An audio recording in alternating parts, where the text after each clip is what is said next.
Mga kapatid, kung susundan ko ang katuruan ng Christianity, hanggang ngayon wala kayong Diyos.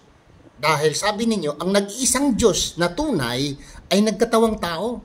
Ang isang Diyos na tunay ay nagkakatawang tao. Nang ibig sabihin, yung naging tao ang Diyos, di wala ng Diyos. Di ba? May buto at may laman.